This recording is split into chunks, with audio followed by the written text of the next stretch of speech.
चला आज आपण बघूया शेंगदाण्याचं बेसन करायचं कसं, तेही एकदम झटपट आणि गावरान पद्धतीचं.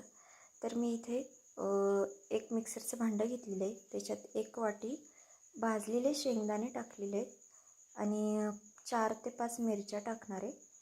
हे बघा 4 ते 5 मिरच्या टाकलेल्या आहेत आणि थोडासा लसूण टाकायचं आहे आपल्याला. मी एका माणसासाठीच करते त्याच्यामुळे क्वांटिटी जरा कमी आहे.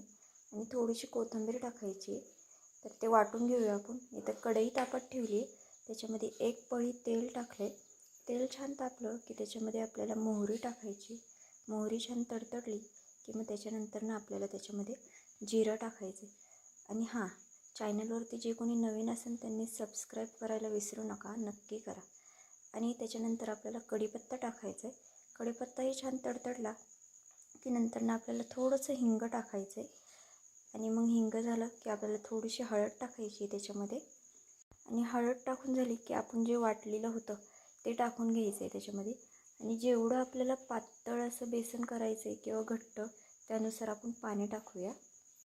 तर हे बघा अशा प्रकारे ठेवलं मी, पण मला असं वाटतं थोडंसं घट्ट आहे म्हणून मी अजून थोडंसं पाणी टाकणार आहे त्याच्यात. तुम्ही तुमच्यानुसार करू शकता, पातळ किंवा थोडंसं घट्ट. तर मी थोडंसं पाणी टाकलं आहे त्याच्यामध्ये. आणि आता चवीनुसार त्याच्यात आपण मीठ टाकून घेऊया. आणि सगळं कसं मीठ टाकल्याच्या नंतर नाही ना, सगळे एकत्र हलवून घेऊया आपण. आणि मग नंतर एक 5 मिनटं छान अशी उकळी काढून घ्यायची. 5 मिनटं छान उकळी काढून घेतली की बेसन आपलं तयार होतं. कारण कसं भाजलेले शेंगदाणे असतात ना, त्याच्यामुळे जास्त शिजवायची गरज नाही पडत. त्याच्यामुळे 5 मिनटं आपण उकळी काढून घेऊया. तर हे बघा उकळी छान आलेली आहे. तर आपण आता ह्याच्यामध्ये कट केलेली कोथिंबीर टाकूया.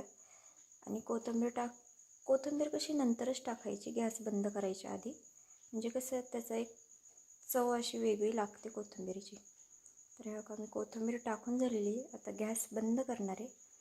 आणि तुम्हाला रेसिपी माझी कशी वाटली ही कमेंट करून नक्की सांगा. आणि चॅनलवरती जे कोणी नवीन असेल त्यांनी सबस्क्राईब करायला विसरू नका. आणि कमेंटसुद्धा करून सांगा तुम्हाला रेसिपी कशी वाटली. आणि लाईकसुद्धा करा. चला तर मग भेटूया नवीन रेसिपीसोबत.